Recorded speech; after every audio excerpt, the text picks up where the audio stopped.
This video is made possible by donations to the United States Lighthouse Society from people like you.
So welcome everyone. It's good to see so many familiar faces, and we want to thank you for being a part of the very first Friends of Flying Santa virtual gala.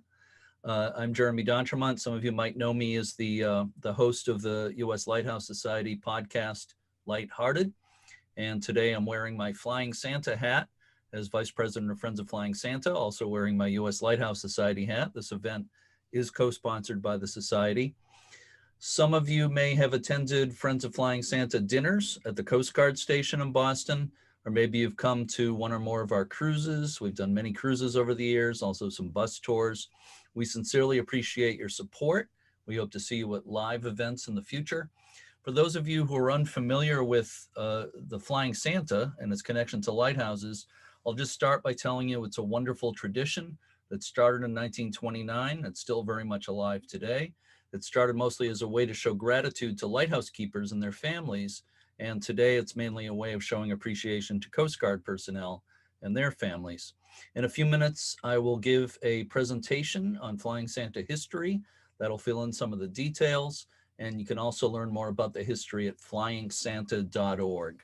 The website has a lot of history and a lot of old photos, old and recent photos. This event is co-sponsored by the U.S. Lighthouse Society. And at this point, I'd like to introduce my friend Jeff Gales, who is the executive director of the Society.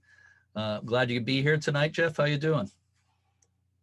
I'm good. Thanks, Jeremy. Appreciate you doing this on a Saturday. And we're really excited to partner with the Friends of Flying Santa. It's a great organization, and we're happy to do this. I just wanted to tell everybody that, being at the holiday season, we are now in the midst of our ornament fundraiser. So we're featuring the Pointer in a Lighthouse. You can order that on our website if you want to pick up one. And then next month, December, we'll be launching our annual Lighthouse Vacation Rental Auction, which is always hugely successful and usually attracts more than 500,000 unique visitors to the society and our website. So we're excited to promote that. But I don't want to take the wind out of the sails from the Flying Santa. I want to feature that this time. So let's go ahead and move forward with the program. Well, thank you very much, Jeff. We'll talk to you again in a little while. Next, I would like to introduce the president of Friends of Flying Santa. I've known Brian Tague for somewhere around 25 years, give or take a few decades. And I can tell you it would be impossible for anyone to work harder than Brian does, starting around September and going right through the holidays. There's more work than you can imagine that goes on behind the scenes to make these yearly flights a reality. So Brian, how you doing? I'm doing well, Jeremy. Okay.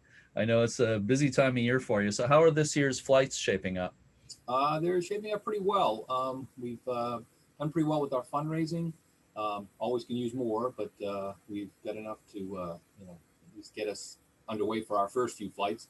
But we've got most of our toys packed up and ready to go for the Maine New Hampshire flight coming up on the 28th.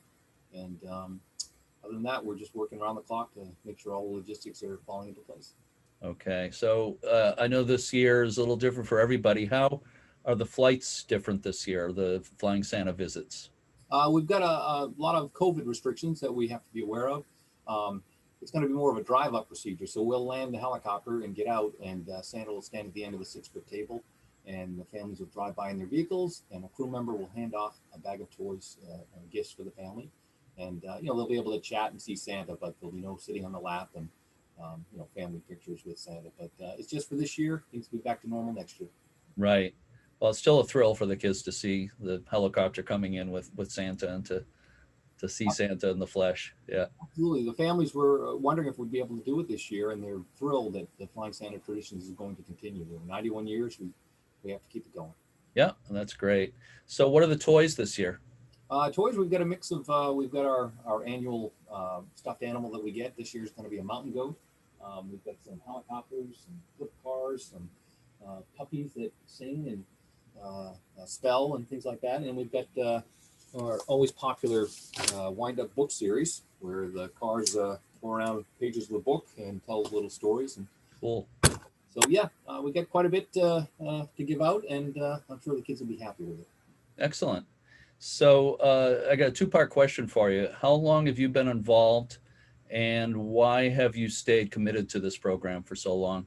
Okay, I started 30 years ago in 1991. I was asked by the Hull Legislative Museum to photograph the flights.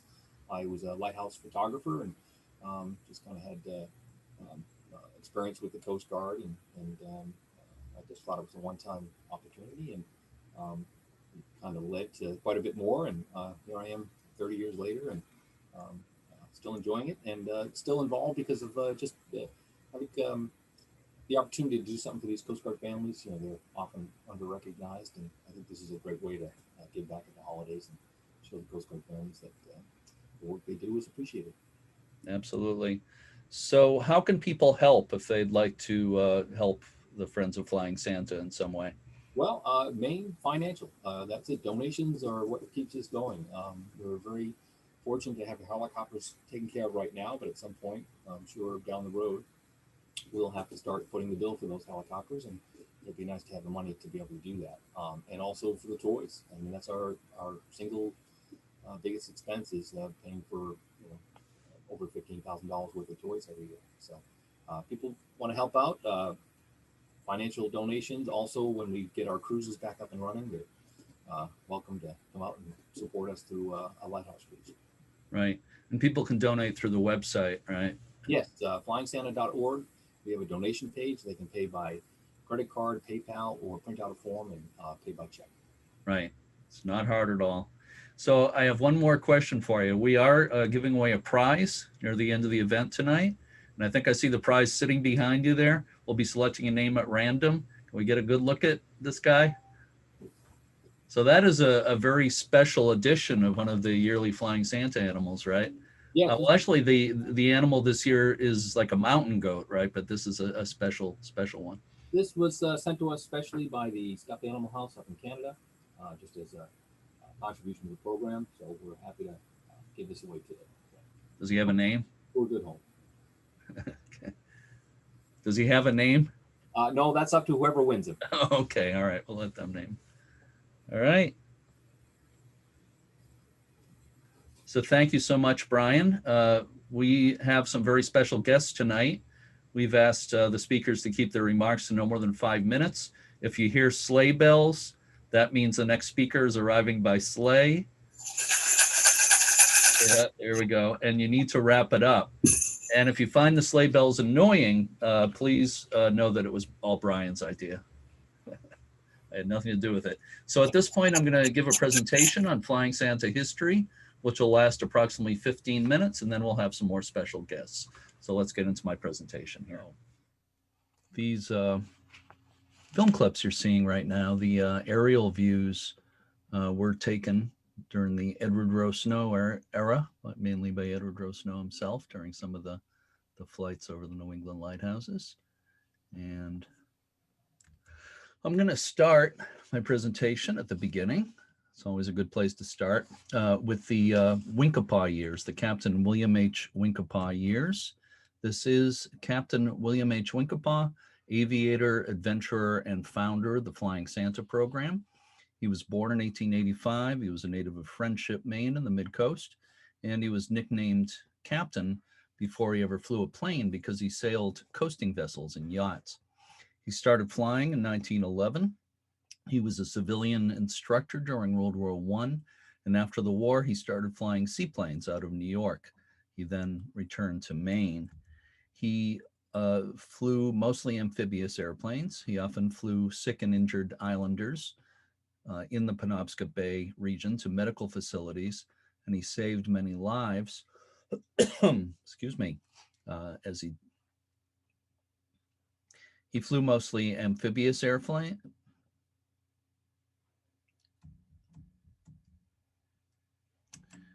Okay, I'm going to start at the beginning. That's always a good place to start with the Winkapaw years, which began in 1929. This is Captain William H. Winkapaw, an aviator, adventurer, and founder of the Flying Santa program. He was born in 1885. He was a native of Friendship, Maine, in the mid-coast, and he was nicknamed Captain before he ever flew a plane because he sailed coasting vessels and yachts. He began flying in 1911. He was a civilian instructor during World War I, and after the war, he started flying seaplanes out of New York, and he then returned to Maine. He flew mostly amphibious airplanes. He often flew sick and injured islanders in the Penobscot Bay region to medical facilities, and he certainly saved many lives by doing that. This particular plane in this picture is a 1929 Fairchild seaplane. At night and in bad weather, he often relied on lighthouses to get to his destinations. The keepers would often watch for him to pass and would relay word to the airfield. And he got to know many of the keepers and would visit them sometimes. By 1929, Captain Winkapaw was overseeing operations of the Curtiss Flying Service at the Rockland Airfield, as well as the nearby seaplane base. On Christmas Day, 1929, he loaded his plane with about a dozen packages containing newspapers, magazines, coffee, candy, and other items. He dropped the packages at the lighthouses in the Rockland area as a gesture of gratitude to the keepers and their families. The flights got a great reaction from the keepers. He expanded the flight in the following years. He expanded the flights in the following years to more of the Maine coast and to the other New England states. The Winkapaws moved to Winthrop, Massachusetts in 1933. Their flights by then went to as many as 91 lighthouses and Coast Guard stations. Bill Jr. helped out on the flights. In 1934, Bill Winkapaw Jr. became the youngest licensed pilot in Massachusetts at the age of 16. He flew on some of the, let me start over again. Okay. And I'm going to start my presentation at the beginning, which always seems like a good place to start, with the Winkapaw years, which began in 1929. This is Captain William H. Winkapaw. He was an aviator, adventurer, and founder of the Flying Santa program. He was born in 1885. He was a native of Friendship, Maine, in mid-coast Maine. He was nicknamed Captain before he ever flew a plane because he sailed coasting vessels and yachts. He started flying in 1911. He was a civilian instructor during World War I, and after the war, he began flying seaplanes out of New York, and he then returned to Maine. He flew mostly amphibious airplanes, and in the course of his job, he flew mostly amphibious airplanes. He often flew sick and injured islanders in the Penobscot Bay region. Start one more time. Okay, I'm going to start my presentation at the beginning, 1929, the Winkapaw years. And this is Captain William H. Winkapaw. He was an aviator, adventurer, and founder of the Flying Santa program. He was born in 1885. He was a native of Friendship, Maine, in the mid-coast. He was nicknamed Captain before he ever flew a plane because he sailed coasting vessels and yachts. He started flying in 1911. He was a civilian instructor during World War I, and after the war, he began flying seaplanes out of New York, and he then returned to Maine. He flew mostly amphibious airplanes. He often flew sick and injured islanders in the Penobscot Bay region to medical facilities, and he certainly saved many lives. This is a 1929 Fairchild seaplane in this photo. At night in bad weather, he often relied on lighthouses to get to his destinations. The keepers would often watch for him to pass and would relay word to the airfield. He got to know many of the keepers and would visit them sometimes. By 1929, Captain Winkapaw was overseeing operations of the Curtiss Flying Service at the Rockland Airfield, as well as the nearby seaplane base. On Christmas Day, 1929, he loaded his plane with about a dozen packages containing newspapers, magazines, coffee, candy, and other items. He dropped the packages at the lighthouses in the Rockland area as a gesture of gratitude to the keepers and their families. The flights got a great reaction from the keepers. He expanded the flights in the following years to more of the Maine coast and to the other New England states. The Winkapaws moved to Winthrop, Massachusetts in 1933. Bill Winkapaw Jr. helped out on the flights. In 1934, Bill Jr. became the youngest licensed pilot in Massachusetts at the age of 16. He flew some of the route that Christmas, and he flew on his own to some of the lighthouses the following year. This is Captain Winkapaw and Bill Winkapaw Jr. demonstrating his bombardiering technique in 1936. La Touraine Coffee, you see La Touraine on the plane here. La Touraine Coffee was one of a family of companies. The parent company was the Quimby Company in Boston. They were a longtime sponsor, and that's why you see some of the early planes with La Touraine on them. This is Straitsmouth Island Lighthouse in 1936 off Rockport, Massachusetts. This is the same year the Winkapaws flying by Boston Light. America's oldest light station in 1936. And here are Bill Jr. and Bill Sr. loading up for another Flying Santa flight. And we're going to move on to the Edward Rowe Snow years. This is Edward Rowe Snow, who was born in Winthrop, Massachusetts in 1902. He became one of the most popular historians and storytellers of the New England coast. He wrote 40 full-length books and many shorter ones, starting with Islands of Boston Harbor in 1935. And over the years, he usually included his latest book in the Santa packages. Mr. Snow was teaching history at Winthrop High School in the 1930s, and Bill Winkapaw Jr. had him as a teacher. In 1936, Mr. Snow flew with Bill Jr. to 25 stops in southern New England, while Bill Sr. flew the northern route. A newspaper article said that the packages that year weighed 16 pounds each. Coffee, cookies, silk hose, magazines, almanacs, candy, cigarettes, and a book were some of the items in the packages. This is 1938, Graves Light in Outer Boston Harbor. In 1938, Bill Winkapaw Sr. flew to Bolivia to fly gold and mining equipment, and Edward Rowe Snow made the flights that year with Bill Jr. This is Edward Rowe Snow with his wife, Anna Merle Snow. In 1939, Bill Sr. returned and shared the flights. Anna Merle, Edward's wife, flew for the first time in 1940 and flew with her husband just about every year after that. Edward Rowe Snow was not a pilot. I should make that point. He always hired a pilot and plane every year. The flights were cut back during the war years, and Edward Rowe Snow was back as the Flying Santa in 1945. This is a film clip of Cuttyhunk Island at the end of the Elizabeth Islands in Buzzards Bay, and that is the old Cuttyhunk Lighthouse that was torn down many years ago. In 1945, Mr. Snow dropped presents at Cuttyhunk for Keeper Octave Ponsart and his family. And one of the packages contained a doll for the girl you see here, Simond Ponsart. She was 5 years old. She was the daughter of Keeper Ponsart. Unfortunately, the package with her doll hit a rock and the doll was broken. That's the sad part of this story, but it gets much happier.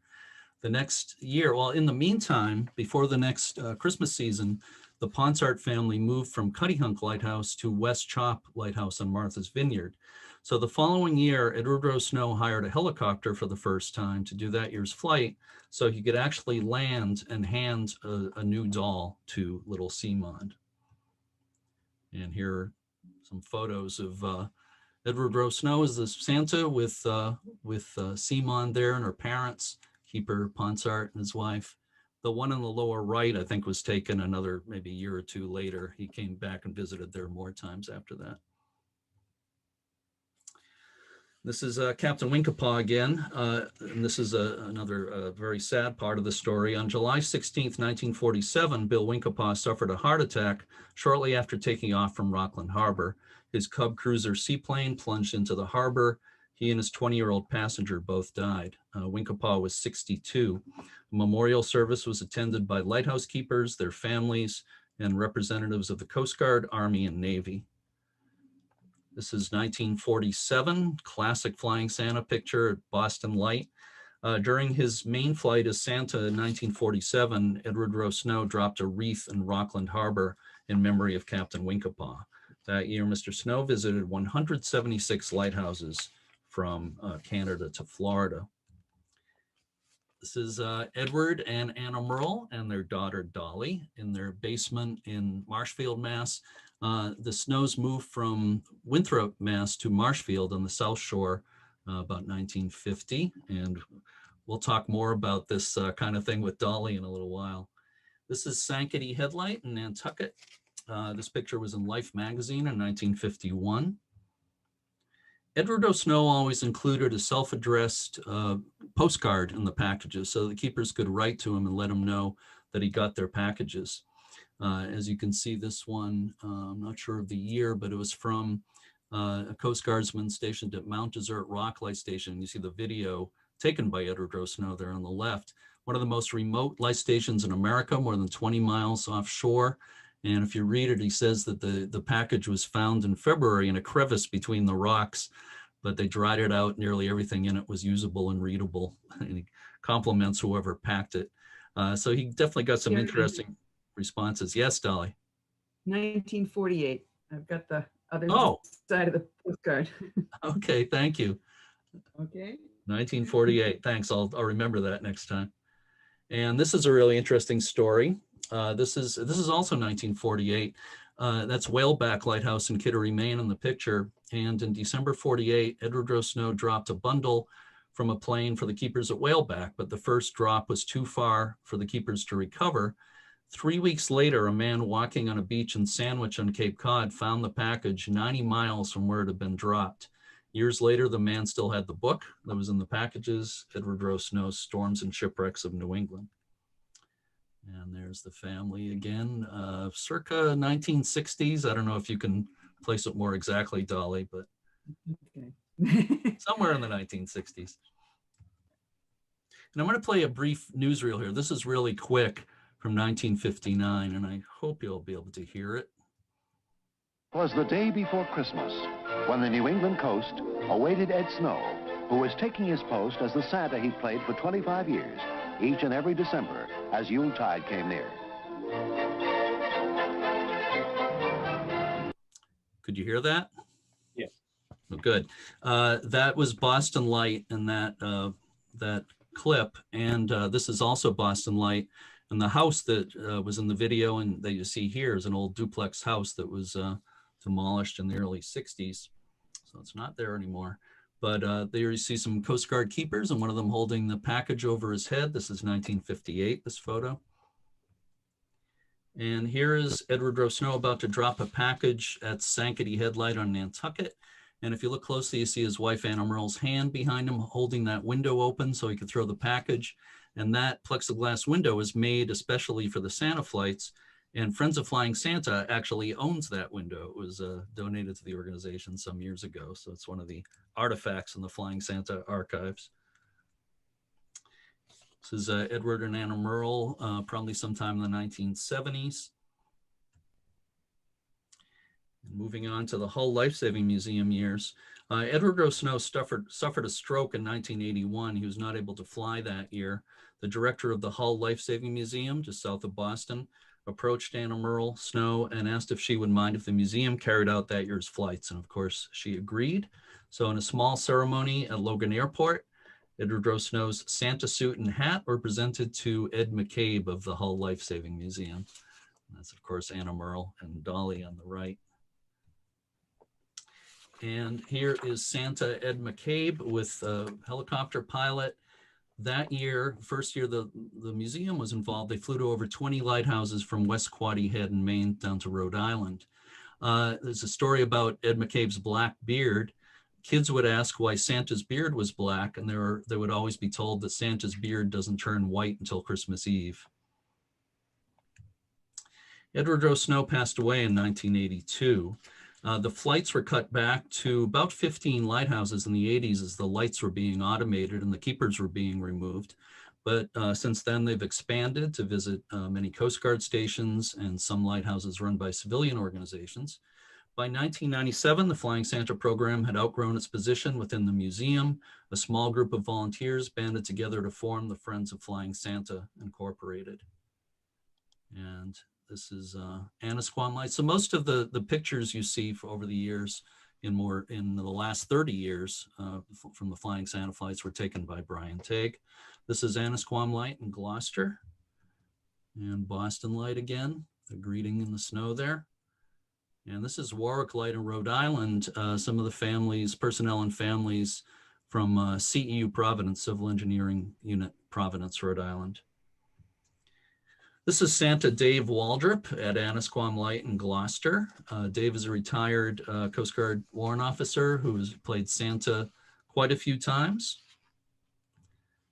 This is Santa CWO Tom Guthline, an active chief warrant officer in the Coast Guard.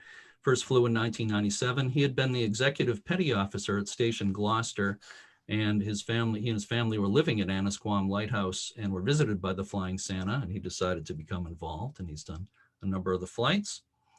This is Santa Dave Considine several years ago at George's Island in Boston Harbor. There was a special event in the summer honoring the Flying Santa and Edward Rowe Snow. And he's with my old friend John Forbes, the late John Forbes, who used to run a lot of cruises for Friends of the Boston Harbor Islands. But Dave is another retired Coast Guard officer who's played Santa quite a few times. And this is Bill Donahue, another retired Coast Guard officer who's played Santa in a number of the recent flights. And this is John Roberts, who's an active Coast Guard officer. I knew John when he was in charge. I still know John, but I got to know him when he was the officer in charge at Station Portsmouth Harbor, about 10 minutes from where I'm sitting. And John has very ably portrayed Santa in a number of the recent flights. This is Santa Dave Waldrop, that is, with Dale Hardy, who was the pilot for over 10, one of the pilots for over 10 years for the Flying Santa, a great guy and a great helicopter pilot. This is a Fisher Scientific helicopter passing Portland Headlight. And this was kind of adapted into the Flying Santa logo. Great picture. And if there's time at the various stops, the kids get to have a little time in Santa's sleigh. I'm not sure, I haven't actually said, so I'll say it now while I'm thinking of it. Of course, for decades, the Flying Santa would drop presents out of a plane, but starting with the switch to the Hull Lifesaving Museum, it's been helicopters ever since then. And the helicopters land at the various stations and Santa hands out presents to the kids. I just want to make that clear. This is from 2003. It's Plymouth Light in Massachusetts, also known as the Gurnet Lighthouse. And during that year's stop at this lighthouse, there was a great reunion here. That's Brian Tague and Dolly Snow Bicknell on the right. And in the middle is Simon Ponsart Roberts. You saw Simon when she was a little girl at Cuddy Hunk Light. And Mr. Snow visited her at Martha's Vineyard the following year and gave her a new doll. Simon flew along as an elf in 2003 and had the greatest time. And she was always in touch with the Snow family over the years, but I believe this was the first time she and Dolly actually met. So it was a fun day for everybody. This is 2003, I think, or maybe four. That is Bill Winkapaw III on the left, and in the center is Connie Small, author of The Lighthouse Keeper's Wife and the wife of the last keeper at Portsmouth Harbor Lighthouse. This was taken in the mess at Station Portsmouth Harbor, and I was lucky enough to know Connie. She lived to be 103, just a great person. So this was another nice moment in Flying Santa history. And this is the unveiling of a plaque and an exhibit at the Maine Lighthouse Museum in Rockland. On the right is Bill Winkapaw III. On the left is Ken Black, known as Mr. Lighthouse in Maine, the founder of the Maine Lighthouse Museum. And I know a lot of people here at this event knew Ken Black personally. And that is the close to my presentation. There's another satisfied customer waving, see you next year, Santa, again, Annisquam Light in Gloucester. So let me get out of screen sharing here.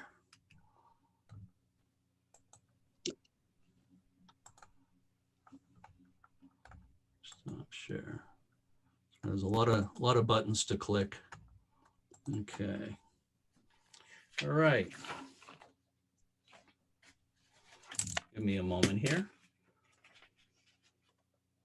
My paper's got a little mixed up, but there we go. Okay, so Simon Ponsart Roberts, who you saw in my presentation, and then you saw her when she flew along as the elf. She wanted to be with us tonight, but she couldn't. She sent along a message that I'm going to read now. Simon said, quote, "I totally love that my Santa is once again being applauded and even more importantly, remembered. I always felt that he was unforgettable, and I'm so happy I'm not the only one who feels that way. The whole Flying Santa program, as it continues to delight over all these years, is so outstanding. The kids of today are the people of tomorrow who will never forget the kindness of joy this has brought to them. When I see December approach, I'll always think of those times long ago for myself and the times ahead for all the children who are beloved of the Flying Santa. Kids need to be felt special, and this is what it does. This year, I again wish you safe and wonderful flights. They are truly love from the sky." Our next very special guest is Sally Snowman.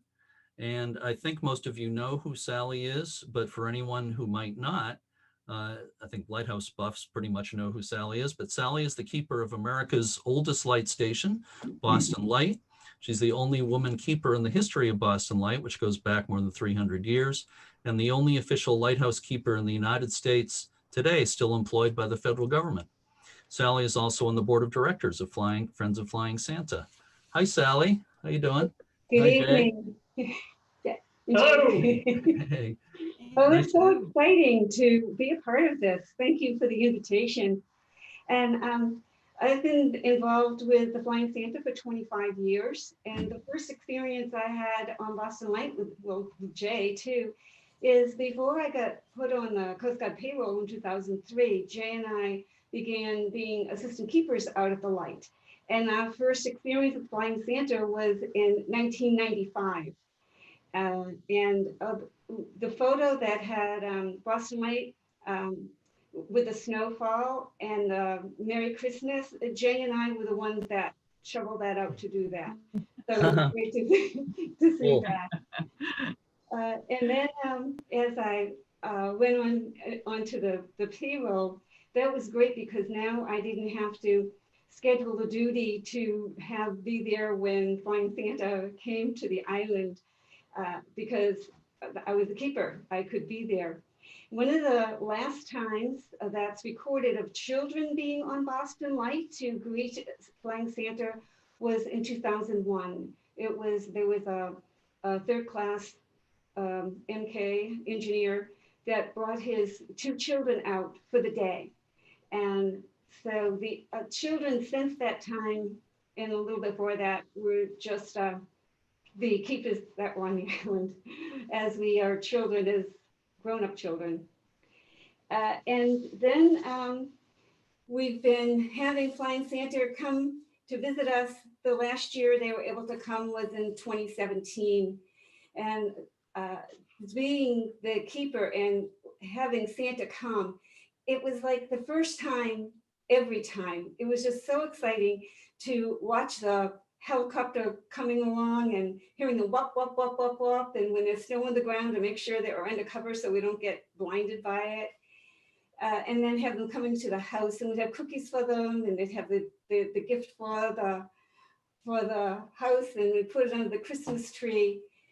And this is in the 21st century, and it's just so exciting. I just can't imagine what it must have been back in the early days, in the 30s and the 40s, for having that gift fall down to the island and trying to fetch the packet out of the bay.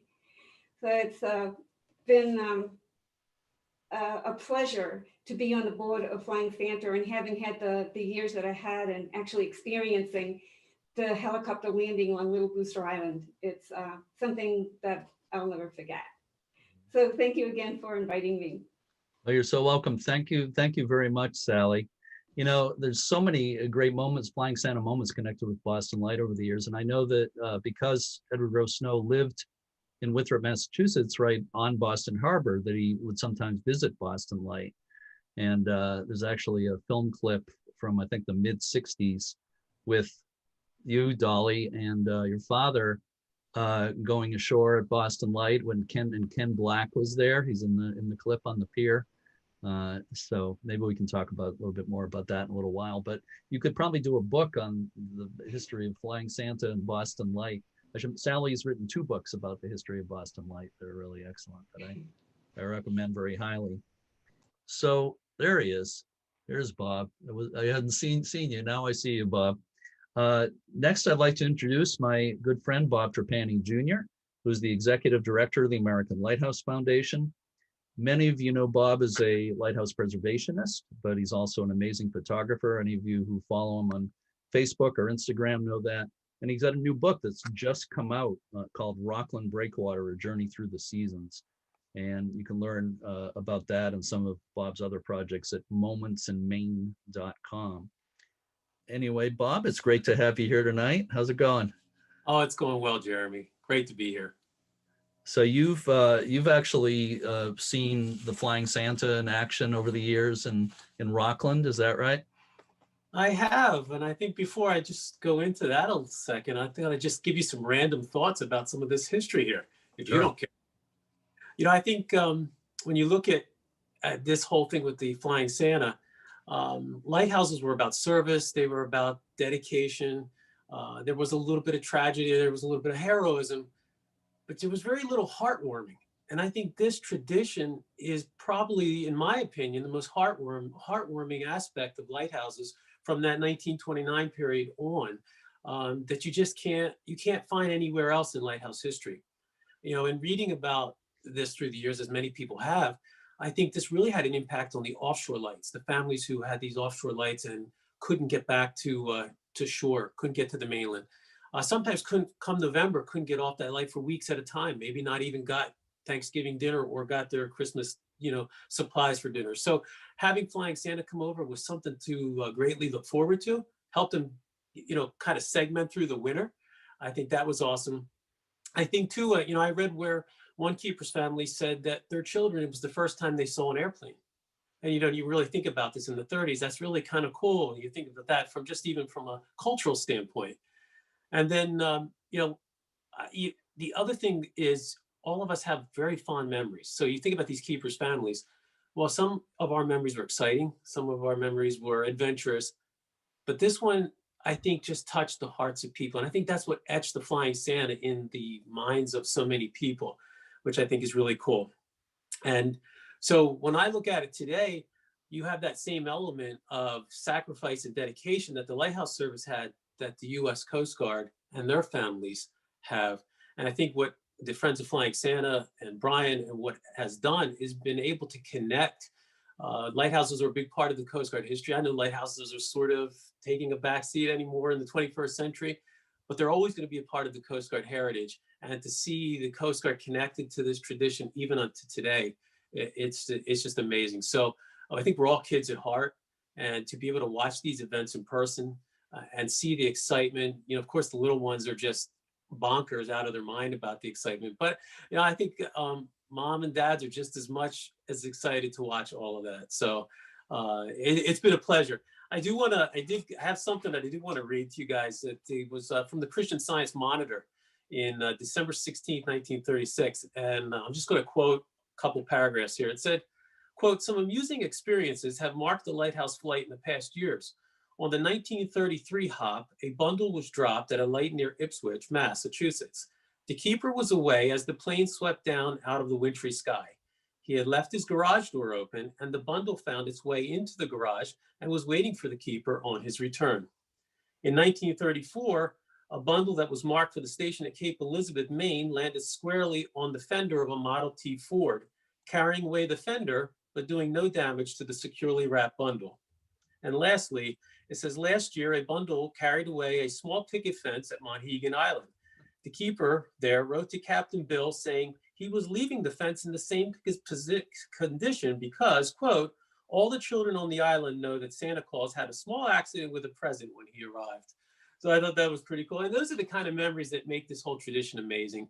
So thank you to the Friends of Flying Santa for continuing to do something like this. Thank you, Bob. That was all really well said. I really appreciate it. I see a couple of people applauding this now. So thank you. Thank you so much. Some of what you said reminded me that 30 years ago or so, I was interviewing a Coast Guard keeper who said to me, you know, the keepers and families in some of the more isolated lighthouses, they wouldn't have Christmas without the Flying Santa. So true. It really made a big difference to people. Let's see. Next, we have a really, really special guest, someone who knows the history of the Flying Santa probably better than anybody. Of course, Dolly Snow Bicknell is the daughter of Edward Rowe Snow and Anna Merle Snow, and she flew along with her parents on the flights each year for, was it more than 15 years? You can unmute yourself, Dolly. Yeah, there we go. Just stay for a long time. A long time. A long Okay. time. I'm saying more and than 50. Every flight was a very long flight. Okay. Because it was very rough. Okay. But we'll talk about that later. Okay. I got some questions for you, but I'll finish my introduction first. I just want to say that Dolly is also a lighthouse preservationist, and she's many things, but she is a lighthouse preservationist. She's president of Project Gurnet and Bug Lights, an organization that takes care of 2 lighthouses in the Plymouth, Mass area. So, following her father's footsteps as a preservationist. My first question is, what was it like being such an integral part of the Flying Santa tradition for so many years? Well, it was an honor, but I didn't really realize it at the time because I was dreading the flights every year. I was thinking about this today, and whenever we went, that I remember, it was a 5-seat plane, and there was the pilot in the front, and maybe a photographer in the co-pilot seat. My dad was behind the pilot with his special window, and then somebody was next to him, and I was in the back, and I had all the packages packed all around me, so that because I'd have to hand them up to them. And I don't know if I ever got to see anything out the windows except in front. And it was so rough. You have no idea. We would get to the lighthouse, circle it once. If nobody came out, maybe circle again. And of course, we're not just circling, we're going up and down. And then we would drop a package, maybe another package, and then circle again to make sure that the package had been gotten. And then we'd go off to the next place. And I did enjoy the fact that the window opened because fresh air came in, but it was rough. And those are my memories as a child.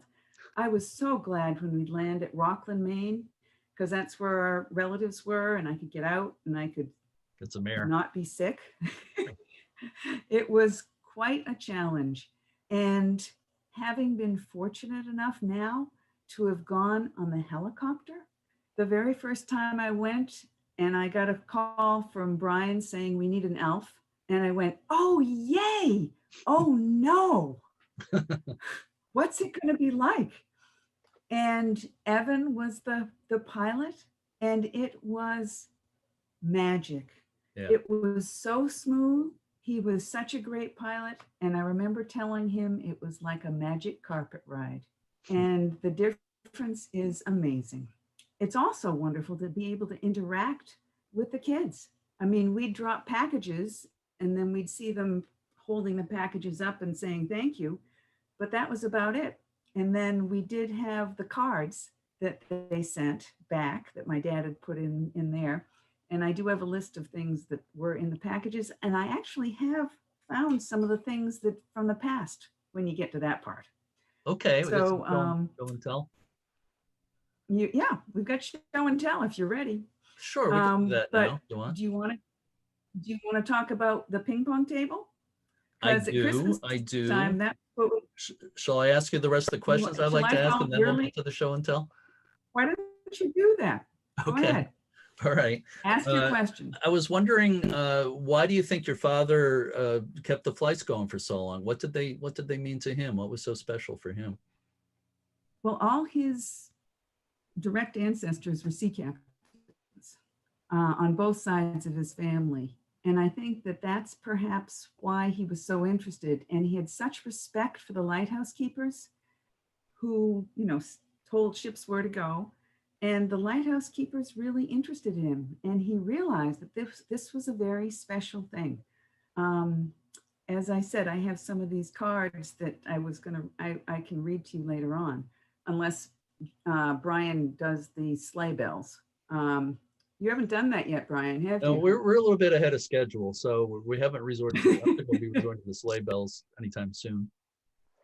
Okay, but I think he realized how important this was, and because he would see these people at the lighthouses when he'd go to them in the summer, he'd go visit, and they would tell him what this meant.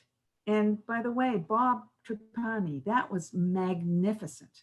You're talking about that. That was really very impressive. Thank you so much. And while I'm there, hi, Sally. Nice to see you again. Go ahead, Jeremy. Ask you mentioned the ping pong table. Mentioned the ping pong table a few minutes ago. What was your house like in the weeks leading to Christmas? Okay, so in the cellar, we had a ping pong table, and it became Santa's workshop. Every part of the table had stations. My dad would cut twine that would be 9 feet long. He'd tie a bowline. He'd tie them over a pipe so that he could grab them. Then he'd have piles of cigars and cigarettes when they were fine for you, because they were fine then. And then candy, lollipops, chewing gum, pens and pencils, sunglasses. Wait, should we do the show and tell?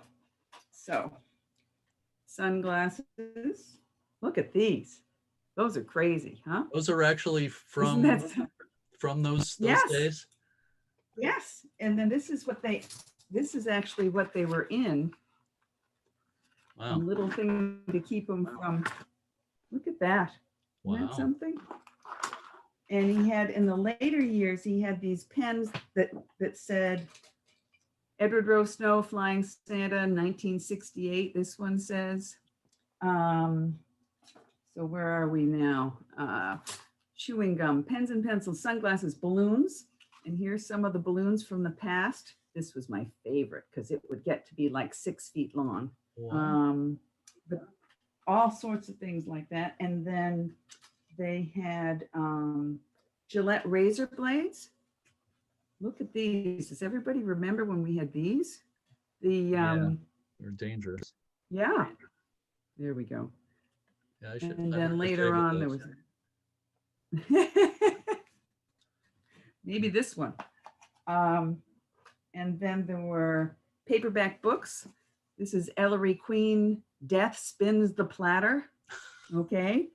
The Runaways and Though I Know She Lies. Ooh. So paperback books that went in there too for the, oh, you want to read that one? Okay. You can read it to us. Let's see what else. Gillette razor blades, puzzles, a doll. Now this is a little doll, but I found these. Wow. And then these were some planes and a jet plane. Oh, look at this. Cool, huh? Yeah. And These are a warship, I think. Battleship, I don't know.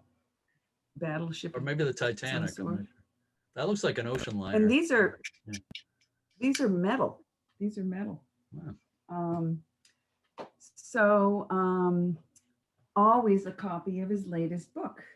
This one's Famous Lighthouses. Mm-hmm. And then we'd wrap everything in newspaper. And then I even have some Excelsior.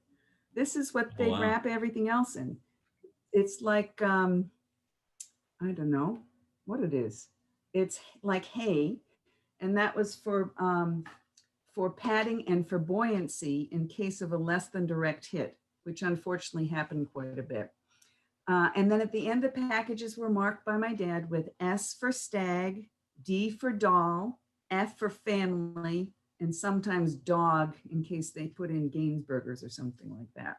And he always had the self-addressed stamped envelope, postcard that read, "We have received your package," and then a line for the Coast Guard station. And those cards that were returned to him enabled him to claim 94% accuracy in those 40 plus years. So you showed some other ones. Look at this one. Can you see this? Is that the right thing to do? Somebody drew things. It Yeah, looks like somebody got hit by a package. Oh, You see slightly that? higher. Can you hold it slightly higher? There you go. Cool. Yeah. Well, that's great. I never And saw that. then this one, this one's from Portsmouth Harbor Light. "We received your package in very good condition today, 23 December 1948, and many thanks. It was a good shot and landed right beside the light tower. In behalf of the men here and myself, I want to thank you again for thinking of us at this time and to wish you a Merry Christmas and a Happy New Year. Portsmouth Harbor Light and Lifeboat Station, Newcastle, New Hampshire." It had just And become a station at that time. Really? That's right after Okay, so Connie that's Small and her husband left, and the Coast Guard moved in there. that's 1948. Yeah. It says here. Okay. And then this one says, "Dear sir, we have received your package. I was sure glad to find it. Not only did it make me feel that Christmas was here, but it gave me the feeling that here on the Eastern Coast, lighthouses were not being forgotten. It makes me feel happy to know that there is still some kind people left in this crazy world today. I'm sure that you are one of the most kindest of them all. I thank you so very much for the package, and I wish you a Merry Christmas and Happy New Year." And this is from Matinicus Rock Light. So Matinicus Rock is a long way Yeah. out. Very, And very this one isolated. here from Block Island. "Thank you very much for our package. We really appreciate it as it's our first Christmas away from home. Also, we enjoy your books very much and are happy to have one now." So those are just a couple of the ones that I thought were pretty special. Yeah. Yeah. By the way, speaking of dogs at the lighthouses, if people can see Jeff, he's got Augie there. And those of you who are lighthouse buffs might be able to guess who Augie is named after. You might have heard of Augustin Fresnel, the inventor of the Fresnel lens in lighthouses. So Who was in your last Zoom cast that I saw? He was a guest. Augie was a guest? Fresnel. Oh. Not the dog. Augie's a frequent guest, but yeah, we actually had Monsieur Fresnel make an appearance at our last event, or in the person of Joseph Smith, who does an amazing job, an actor who plays him. Yeah. So I'm wondering, do you have any thoughts about why the flights should continue today after all these years? Everybody loves them. The Coast Guard needs to be recognized, and Brian needs something to do. Those are all very good reasons. So I'm gonna move along in a moment, but I don't want to cut you off, Dolly. It's also interesting. Is there anything else you wanted to show us or tell us before we move on? I had written this one time about 10-Pound Island Light in Gloucester. Yeah. For that story? Yes. I sometimes tell that in my lectures, but I left it out today because of Because time. you But knew I knew I was gonna say something. yeah, Can I you read it quickly? It's a great story. Okay. My father thoroughly enjoyed Keeper Hastings, his wife and son who lived at 10-Pound Island Light in Gloucester. Early one December morning, Mrs. Hastings heard on the radio that the Flying Santa would be flying in the area that day. She suggested to her husband, who was reading a magazine by the wood stove in the kitchen, that perhaps they could do something special for Mr. Snow. What could we do, he said, and went back to reading. Mrs. Hastings didn't say a word, but went to the cellar for some old newspapers, which she rolled up, and with them formed the letters Merry Christmas on the lawn. Then she nailed them to the ground so they wouldn't blow away. When my father flew over, he was delighted and took several pictures, which he gave to the Associated Press when they landed later that morning to refuel. The late afternoon paper caught the eye of the keeper's son as he returned from school. He bought the paper and rode back home. There was his father still sitting by the stove reading. Dad, look at this. Look what Mom did. For there on the front page of the paper was a 4-column picture of his own lighthouse with a greeting Merry Christmas on the grass. Sheepishly, the keeper agreed that his wife indeed had done something special. So that I just queued up a picture here. I'm gonna share a screen to show a picture.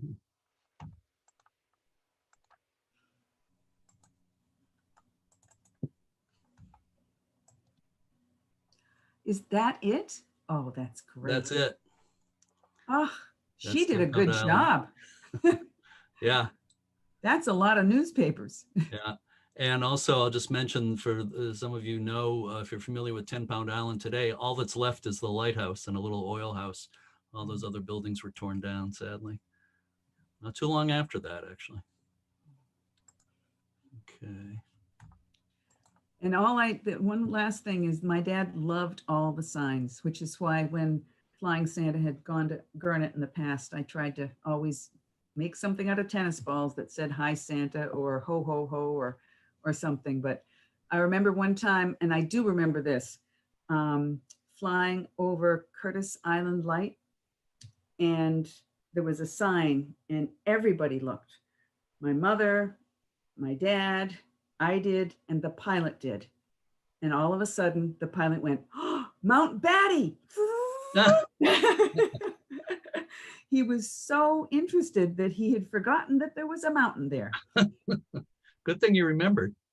Yes, good thing he did. By the way, Bob Trapani lives in Camden, so Curtis Island is his hometown lighthouse. I'm sure he enjoyed that that anecdote. So thank you so much, Dolly. We could. Thank you for having me. It's so wonderful that the tradition continues, and I'm so glad that you were able to do it this year, in spite of all the things that are going on. I mean, the keepers, the Coast Guardsmen must be thrilled. So thank you very much. Yeah. Good job. Thank you, Dolly. And for those of you, it might be some of you who listen to, some of you who listen to the podcast, Lighthearted, I do for the U.S. Lighthouse Society. I'm interviewing Dolly in a few days for that. I've interviewed her before about her lighthouse preservation work, but we're gonna talk for a longer time about her flying, hours and hours and hours about her Flying Santa experience. And I interviewed Brian last year. So if you go to news.uslhs.org, news.uslhs.org, you can look up all the past podcasts. And Brian was a guest about a year ago. So then that was a good one, even though it was Brian. So speaking of Every Brian, once in a while. Speaking of Brian, I'm going to turn things back over to him, and Brian's going to introduce a couple more special guests. Brian, I'm throwing the ball into your court at this point. Are you unmuted? There you are. Yeah. Yep. I'm just seeing if Dave Considine is unmuted and John Roberts are unmuted. John and Dave, you can make sure you've unmuted yourselves. I did. Excellent. I'm unmuted. All right, great. So Dave Considine and John Roberts are two of our current Santas. We have four, Tom Gutline and Bill Donahue. are also our Santas, and they'll be flying with us. Dave, you started with Flying Santa. Was it back in 2005 when you were at Station Chatham? Well, it was actually, I think, before that in 2003 when my daughter was born, because she was an infant at Plum Island Light, I think, in 2003. But I think that's when that started. So yeah, we've been part of it since then. So almost 17 years, which is great. Yeah. They still come out. We have an age limit, but some of the kids are grandfathered in, so that they've been participating most of their lives. They continue to come, and John Roberts' daughters are into their 20s, and they're still coming. And Dave, your daughter is what, 17? 17, applying to college, and still looking forward to next weekend. So yeah. So, and Connor as well, who's 15. Yeah. So now you first put on the suit how many years ago? Oh gosh, I mean, you mean as Santa? Yeah. I think it was after I retired in 2011, so must have been 2013 maybe. I think the George's Island Light stop. So, and then I flew with Dolly. Right at one point, you were my my elf, which I think is probably one of my most memorable occasions ever, was to have you aboard for that. So.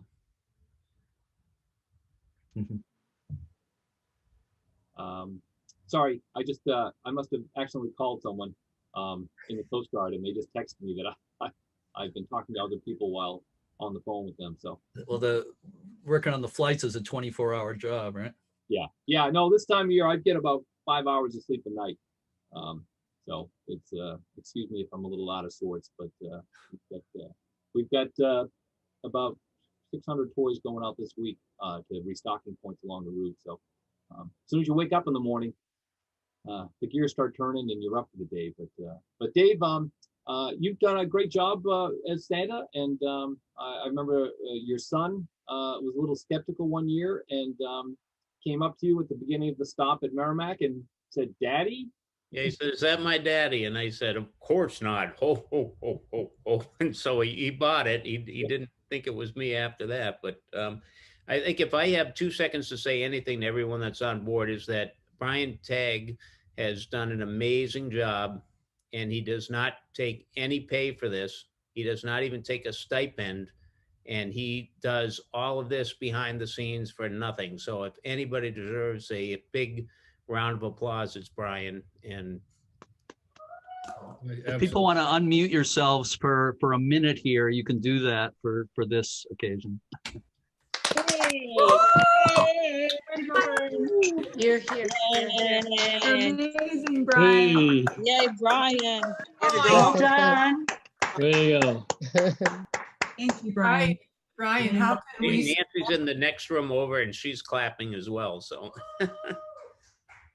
Can we? I just ask you real quick. How can we support the Flying Santas with cash donations, or how can we? Donations are great because that helps us buy the toys. That's where all the money goes. We get our helicopters for free, fortunately, and all the money goes towards purchasing the toys. And we do a lot of good research into what to get, and that's the best way to support the program, because it's always a struggle to raise money for any organization, but especially this year with the restrictions on COVID.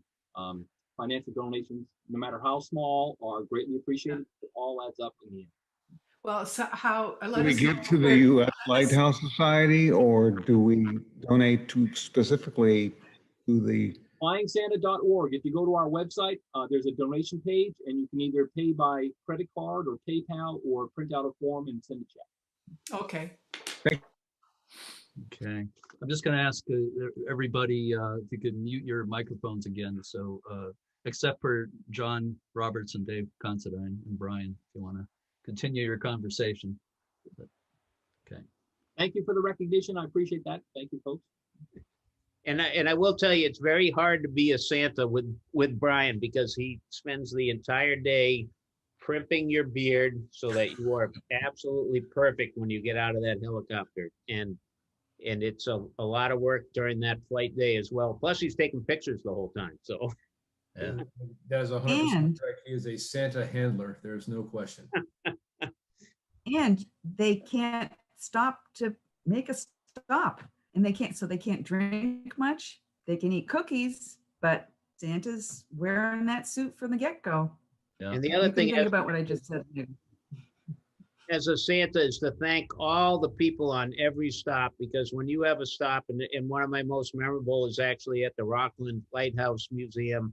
They are so good to you when you get there, and Dolly's, but not Dolly, sorry, Sally Snowman, when you get to Boston Light is one of the only times you actually get to take your beard off during that day, unless there's a child there, but you actually get to take off the suit and actually eat something for a second before you take off again. So I need to get on that flight. I've never had to take off the suit.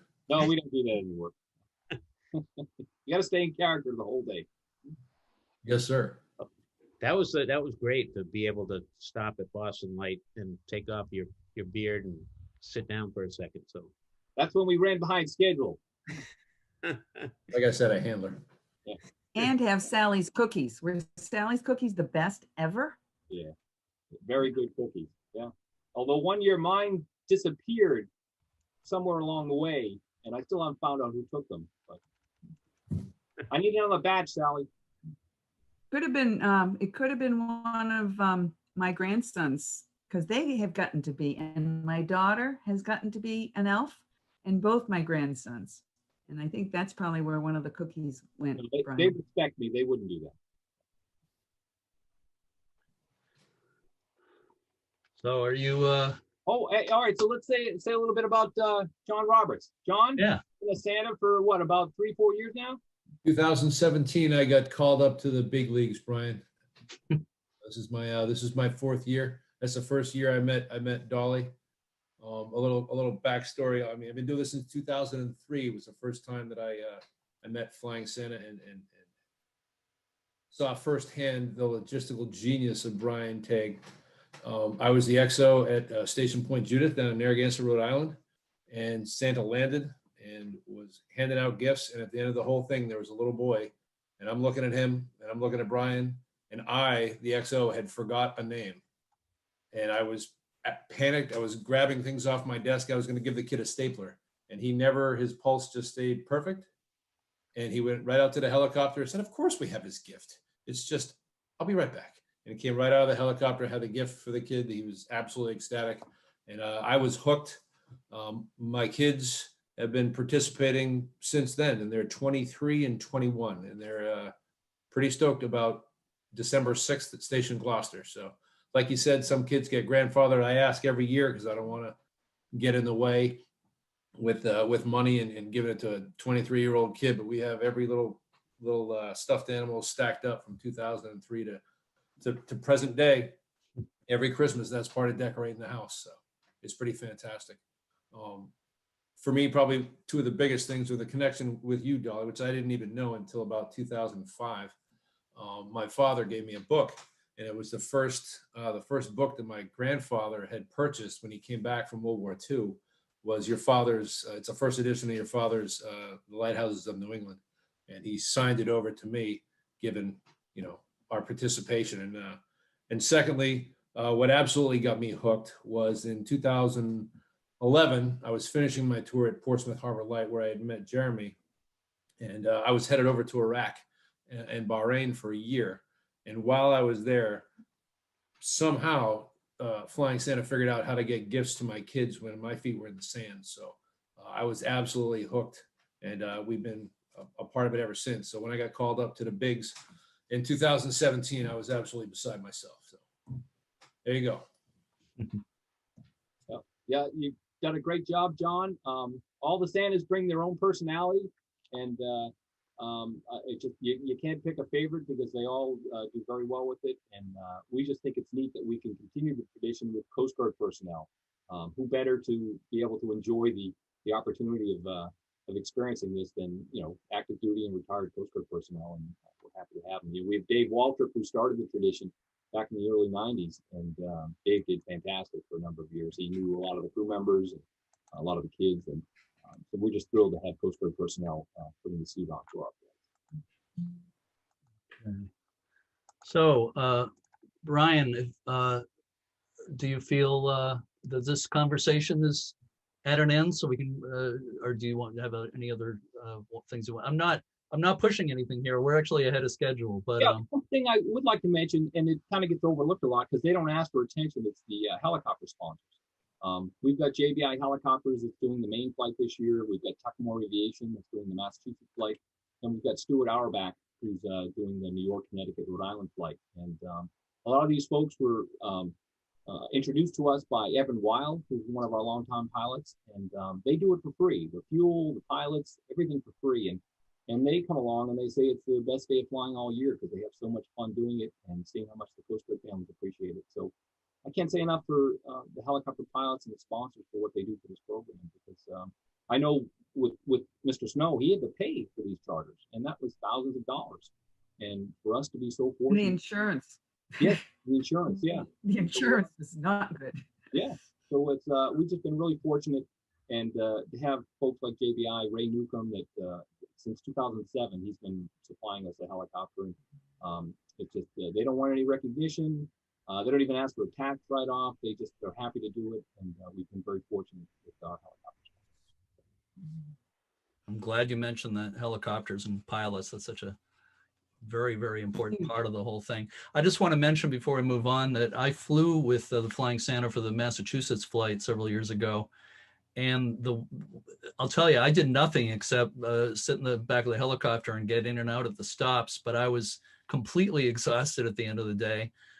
We started before dawn and ended well after sunset. And just to see how hard Brian worked and Santa worked that day and the helicopter pilot, that exhausted me watching them all day. So it's pretty incredible what they do every year. So at this point, I'm going to play a little video. Did you have anything else you want to add at this point, Brian? I want to mention something. If anyone's down in Hyannis in the next couple of months, they're doing an exhibit at the new Mass Air and Space Museum on Flying Santa. So there's some photographs, some memorabilia, some artifacts from the Edward Rowe Snow years. So it's off of 132 in Hyannis. You can find it online. It's the Massachusetts Air and Space Museum. And probably for the next 2 months or so, they've got an exhibit on Flying Santa. Mm-hmm. Excellent. So I'm going to play a little video here, and I'm going to go to share screen again in a moment. This is a video made by CT Now in Connecticut from a little while back, but it's a really good illustration of what happens at a typical Flying Santa stop. It's a really nice little video. So I'm going to share screen. And here we go. The sound is glittering as little children wait patiently, breathlessly anticipating the arrival of a Yuletide legend. And then, in a flash, he appears out of the clouds and zooms past Stratford Point Lighthouse. It was unbelievable. My son was so excited to see the chopper come in with Santa Claus. Forget Dasher and Dancer, good old Saint Nick is flying in style aboard a very small and agile helicopter. It was pretty cool how they circled around, and you know, the kids just went nuts. They loved it. From his high-tech sleigh, he can see welcoming waves and big smiles. So he descends as the breeze blows like crazy, creating flurries of gleeful excitement. Windy, it looked like a tornado. After a year of being nice, not naughty, the kids see Flying Santa step out of the chopper, ready to make their Christmas dreams come true. Here comes Santa Claus, right down Santa Claus Lane. This all dates back to 1929, when a floatplane pilot named William Winkapaw started literally dropping sacks of presents from the sky onto the grounds of coastal beacons so that the families of lighthouse keepers could have gifts and supplies for the holidays. So he figured it was a pretty lonely existence out there at Christmas, and he wanted to go out and give them packages of coffee, candy, magazines, books, and flew over on Christmas Day. When lighthouses became automated, the tradition changed but remained just as special. Now, 82 years later, Flying Santa honors the families of Coast Guard personnel, our current heroes of the waters. They're out there doing their job every day, and this is our way of saying thanks for what they do. This modern-day flying Santa visits 33 lighthouses and Coast Guard stations in 3 days, delivering presents to more than 700 children from Maine to New York. Just a great appreciation that they recognize us and everything, and all the kids, and all of us out here to coming together as one big family. And the children's faces clearly show the magic of the season. Oh, he is so excited. Like, now he believes in Santa Claus. It's something he'll never forget. Feeling like it's cool and awesome. For goodness sake, don't feel bad for Rudolph and Prancer. No, the reindeer rest up for Christmas, so we don't want to wear them out. Santa is full of energy as his whirly-bird slowly lifts off, bound for many more merry moments. A beautiful nautical tradition full of volunteerism, gratitude, and good cheer. The perfect sentiments for Christmas time. There's nothing commercial about it. I mean, we're here doing our job as a gesture of appreciation for what the Coast Guard does, and we're happy to do it. That's Mommy Minute. Merry Christmas! Sarah Cody, Fox, Connecticut.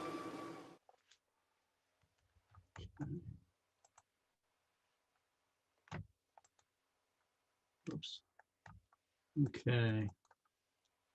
So I think that's a very nice little video. So the next thing we're going to do is pick the prize winner.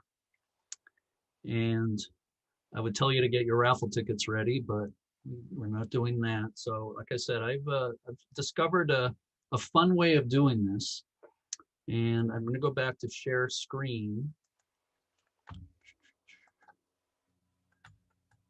And I can figure out where it is. This is the window I want. There we go.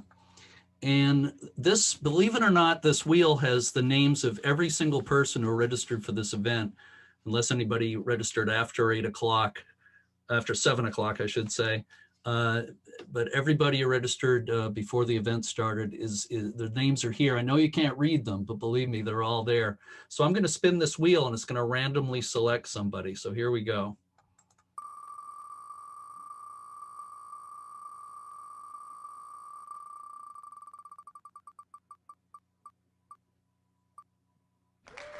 Oh my God. Out of 300, almost 400 people, that's the name was selected. Rigged. Santa can't win. Is Dave there? He's there. What do you think, Dave? I guess. Oh, he's not unmuted. Let's unmute him. Okay. Does he realize his name just came up? Just ask him to unmute. No, I do realize my name came up, but I can't accept that. One, because I have a 110-pound black lab that'll eat it. The second thing is that there's somebody else out there much more deserving than me, so I think you should respin. Employees of the North Pole are not eligible. Okay, thank you, Dave. I don't know about the deserving part, but thank you for that. And yeah, it would make a great dog chew toy, but we don't want that. So I'm gonna go ahead and spin it again. Spin it again. What were the chances of your name coming? This better not be John Roberts. Hopefully that's the end of 2020. Terry Vasquez is the winner. If Terry is here, if Terry is not here, we're going to pick somebody else. If Terry is here, please you can actually, if Terry Vasquez is here, I don't know if that's a he or a she, can unmute yourself. I don't see her in the list. I don't see them in the list. Well, you're just seeing the first page of people that are here, right? Terry Vasquez, are you here? If so, please unmute yourself and let us know that you're here. If you don't do that in about 10 seconds, I'm going to spin again. She's not here. Okay. Let's give it another The sleigh spin. bells, Brian. That's it. All right, here we go again.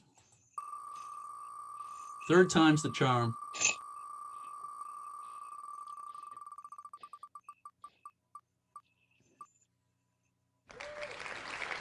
Wanda Garrison. Is Wanda Garrison here? If so, unmute yourself, please, and let us know you're here. No? Not in the list. We didn't lose that many people, so. Well, we had almost 400 people register, and I don't know how many more than 200 we actually got in the room. So I'm gonna try it again. Think again.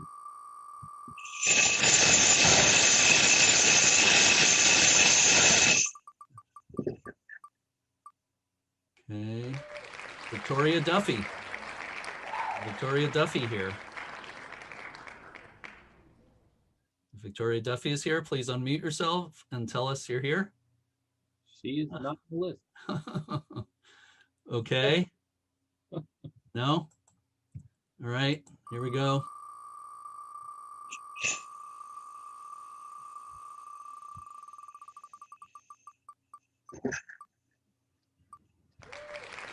Huh.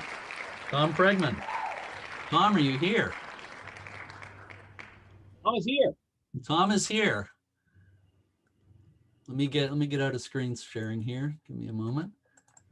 Tom Pregman is somebody I haven't seen. I'm right here, right next to you on the screen. I'm Hey, right Tom. next to you, Jeremy. How are you doing, Tom? All right, it's been a while. Good to see you. You should Yeah, play. You should play Santa one of these years with the. Yeah, I'm working on it. Put your hat down. I got my hat. He's got his hat. And I got my beard. It's a little short right now, yeah. But And you've got the flying Santa hat. He's got the flying Santa hat. That's oh great. yeah, I'm equipped, man. Yeah, you're dressed. I'm a team player here. Let's go. Yeah. So Oh, that's Tom, neat. if you could, you want Tom to send you his address in the chat, Brian? Want to do it that way? Yeah, or you could, yeah, absolutely. Put it in the chat. I'll grab it down. I think we already have it in our records, anyways. But Yeah, I'm sure you do. should, Yeah, we donate all the time, and so we've Okay. talked. Yeah. Well, Or we you can. could just email it. I'll just again send you if an they email. don't. Yeah. I think that's cool. Yeah. Congratulations. Arlene won a small one on a boat cruise one of the times, and so this is a yeah. big heater. You got to take care That's of a big. yeah, that's a big one. Woo. Yeah, it's about the size of Jeff's dog, Augie. I think they're very similar in size. I got somebody who might like that for Christmas too. So I got a new congratulations. 2-year-old nephew. That's a Oh, well, grandnephew, I guess. You could have it. Yeah. That would be great. Tell him this is So This was a very good show. This was excellent. thank you, Tom. We're almost really near enjoyed the it. end here, but we're expecting another very special guest. Do we know if our special guest has arrived, Brian? Jerry, one quick thing. Yeah. Can you ask if Bill Winkapaw is out there? I saw Denise in the list, but I don't know if Bill is with her. I'm sorry, I was distracted by an important text from a very important person. Ask that again, Brian. I noticed Denise Winkapaw on the list, so I was wondering if Bill Winkapaw was with her. I know he was going to be on a trip this weekend, but yeah, he told me he almost definitely wasn't going to make it. Okay. But if Hold on. Hold on 1 second. Let me get him. Oh, here we go. Oh, he's here. Oh, fantastic. This is Bill Winkapaw. This is Denise Winkapaw. Bill Winkapaw III, the grandson of Bill Winkapaw. Bill. Brian, how are you? Very well. How are you? Hi, Bill. Hey, how are you, Jeremy? Good. That was Jeremy, right? There he is. Yeah. Sorry, sir. Jeremy, yeah. I got in just in time to miss my grandfather's years. But yeah, it was very good art, very good run here on the podcast there. Excellent, excellent. Yeah, Bill came up back in 2004 for the 75th anniversary and was able to fly on the flight. Yeah. So. And the dedication of the Lighthouse Museum. Yeah. Yep. Yeah. So, Yeah. Bill and Denise continue to support the program each year, and we're very appreciative. And they've been very generous. A lot of these photographs that you see from the Winkapaw years, they all came from the Winkapaw family. Bill's put together a binder with all that information and has shared it with us. My pleasure. This has been a great outfit. You guys keep the tradition going. It's fantastic. Wow. Was that your son that was going to move to Maine because the Winkapaws get treated like kings up there? Yeah, they know us. They know us up there, Dad. Yeah, yeah, that's the little one. Yeah, you remember him? Absolutely. He got treated pretty well up in Maine. So He still talks about it. Yeah. Helicopter ride and everything. so that was it was great having them up there. It's just a shame they're down in Georgia, so it's a long ways away. And one of these years we'll get them back, maybe for the 100th. So There you go. One of us will make it. but, maybe both. 10 years. Yeah. So Bill, being the grandson of William Winkelpaw, what's it feel like to have this program still going 91 years later? Oh, it's amazing. Absolutely amazing. The dedication of everybody involved who's kept this thing rolling is fantastic. Absolutely fantastic. And like Dolly said earlier, the children and how they get a kick out of it and everything. It's an amazing thing you guys keep, and it's the people who keep doing it. That's I'm just amazed with it. Just keep this tradition going. It's fantastic. Well, it's been an honor for us to have your family and Dolly's family involved. That's what really gets to our heart, is that we still have the connection with the Winkelpaws and the Snows, going back over the whole 91-year history. So we appreciate you being involved. Yes, sir. It's my pleasure. Great. Absolutely. I second everything Brian just said, and I'm so glad you could be here tonight, Bill. Thank you for. Ran in a little late, but yeah, the rest of it was great. Yeah. Great. Glad you made it. So next, we're almost done here, but we've saved a very important guest for last here. And our next guest might be known to some people as Father Christmas, or St. Nicholas, or St. Nick, maybe Kris Kringle. But I think most of you know him best as Santa Claus. Hello, and he's everyone. just arrived. There he is. Santa. You all here? Hello. Good to see you, Jeremy. How are you? Good to see you. I'm good. I've been very good all year, by the way. Are you sure? Well, it is 2020. So Santa, how are you feeling about this year's flights? Are you all prepared? We are very, very excited. Brian is right next door, working feverishly, getting ready for the flights. And he's had to work extra hard given this difficult year, but we're ready to go. Excellent. And I'm just wondering, in general, how do you feel about using a helicopter to visit children? Well, technology, we all have to embrace it. And while Rudolph is still a little upset and his nose is out of joint, we're adapting. We're adapting. Uh-huh.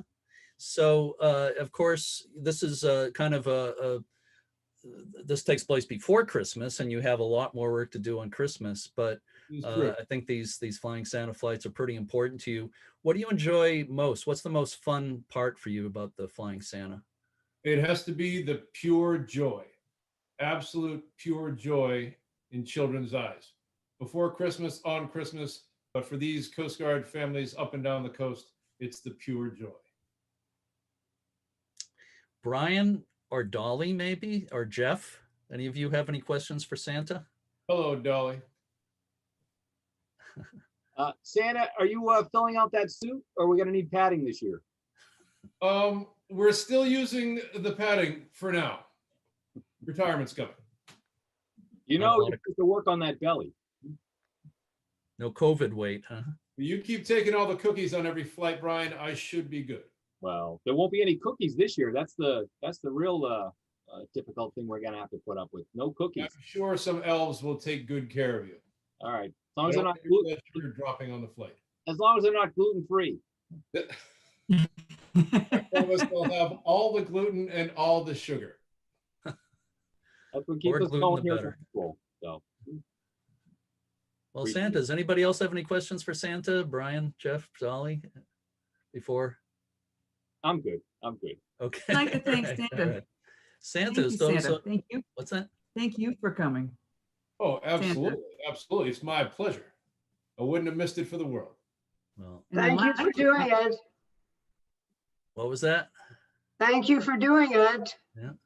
And happy Thanksgiving to everybody. Yes, happy Thanksgiving to everybody. So thank you so much, Santa, for being here tonight. We really do appreciate it. Before we wind things up, I just want to see if Dolly, Jeff, Brian, Sally, Bob, anybody, or Dave, or Santa, if you have any last words before we wind things down here. Anybody like to add anything? I just like to say thank you everyone for your support. I mean, whether you've sent in $5 or you've come on one of our lighthouse cruises, all that is contributed to this being a successful program. And it's been a pleasure for me to be involved for 30 years because everyone that's connected, you know, the people that do our embroidery, the people that do the teddy bears in Canada, they just love being part of the program. And it's just because of folks like you that have supported us that we're still going 91 years later.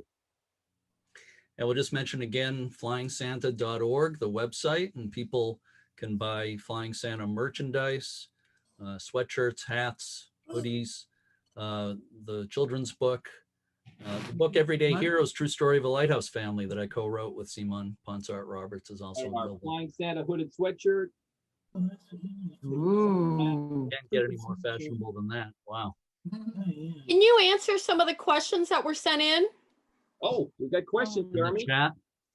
Yeah, I've tried to answer a couple, but it's hard to monitor the chat as I'm doing this. Let's see if, are you coming to Situate this year is one of the questions. No, we're not going to any of the civilian stops this year just because of you know, the control issue. With the Coast Guard stations, we can keep people in their cars and restricted, but at the public areas, we just don't want to have 200 people gathered together for Santa and have anything go wrong. So no civilian stops this year, but they'll be back on the route next year. I'm just quickly running through here, see if there's any other questions that haven't been answered. Hey, Brian, this is Jeff from the Society. I know this is primarily a New England program. Have you guys ever toyed around with the idea about expanding a little bit to different parts of the United States? No, specifically for the reason of we only fly on weekends, and it's very tough, especially here in New England, to get good weather dates. I mean, we've actually had a few years where we've had to fly after Christmas because we've had ice or snow or rain. So we've got it to a point where it's 1,200 children from all the Coast Guard units from Maine, New Hampshire, Mass, Rhode Island, Connecticut, and all of Long Island. And it's a tremendous task to do this every year. I personally couldn't see expanding it beyond what it is now. There's only so much you can do. Yeah, I mean, it is a full-time job for me, 7 days a week from September until the flights are over. So expanding it to other parts of the country, I can't see it. Yeah, and you want to maintain it the way it is. You know, you don't want to make it any less of an experience for the Coast Guard families. Or I just think we've got a good control over it. I never imagined we'd be up to 1,200 kids and be able to include all these Coast Guard units, but we put a hard push in and we're able to do it. But I just could not see us expanding beyond this unless we started doing the flights in September. And I don't think people are ready for Santa Claus coming in September. Brian, Jeff just wanted you to bring him a present. Oh, is that what it is? Okay. Maybe one for Rocky. Christmas. Well, so I know Edward Rousseau would do that. He would jump on a plane. He would deliver presents on the East Coast and jump on an airliner and then do the West Coast. So he did as far south as, was it Bermuda? Yep. And well, down to Florida and too. then Florida. Mm-hmm. And we went to Bermuda. Yeah. And the Great Lakes maybe a couple of times, or at least once anyway. I know they did the Great Lakes area. I didn't get to go there, and that was fine with me. But Eastern Canada also, and including the Magdalen Islands, that was interesting. One of the best radio clips I ever heard of Edward Rousseau during the Flying Santa was he was up in the Canadian Maritimes, and he asked a young girl what she wanted to be when she grew up, and she responded, "A woman." Well, smart child. Very literally. Yep. Yeah. That was a Canadian Broadcasting Corp radio clip that we came across a number of years back, but it strikes me as you know, that was a smart athlete remark that I'd like to give. Yeah. So Colette asks, what year was that filmed at Stratford Point Light? That video clip we played. That was a few years ago. I'm not sure what year. 2011, I believe that was the clip. I didn't think it was quite that long ago, but it holds up really well. You know, things haven't. As far as the experience of Santa at these places, it hasn't changed much. Just looking to see if we missed any questions. And can Santa give us a ho, ho, ho? Ho, ho, ho. Of course, Dolly. Perfect. Thank you. I think we got at least most of the questions. I'm sorry if I missed anybody who asked a question in the chat, but I don't know. What do you think, Brian? Should we open things up to more questions if people have any, or Sure. We're here. If people have any questions for us, we're happy to hang around. if you need to leave, we understand that, but maybe we can take a few more minutes if anybody has any questions. Probably the easiest way to do it is you can do it in the chat, or you can click on participants, the bottom of your screen, and on the window on the right, you should see the option to raise your hand digitally. Somebody's already done it. A couple of people have, so I guess they have Brian, questions. So we're Did you gonna. see that someone asked what the lighthouse behind you was? Got to be Portsmouth Harbor Oh, Light. it's Portsmouth Harbor, yeah, with the Christmas lights. That's from a couple of years ago. Ooh, somebody's wrong. So I'm going to unmute Deborah Wilder, who was the first one to raise her hand or asked to unmute. Deborah, you have to unmute yourself. There you go. And go ahead and ask your question. I was just wondering if there's a way to buy the Flying Santa stuffed animals from previous years. I just learned about this program this year. Yes, I actually have a stash in the North Pole attic of previous year of the stuffed animals, the beavers, the brown bears, the polar bears. So if you want to send an email to info@flyingsanta.org, I can give you a list of what we have available. I just connected with you on Facebook, so can I just send a message through Facebook? Sure, Jeremy, you able to read those messages? Because I've had some trouble lately. Yeah, if you can, Deborah, it might be, if you don't mind sending an email, that might be the best way to make sure it gets I've got to paper, Brian. so if you can tell me that email address again.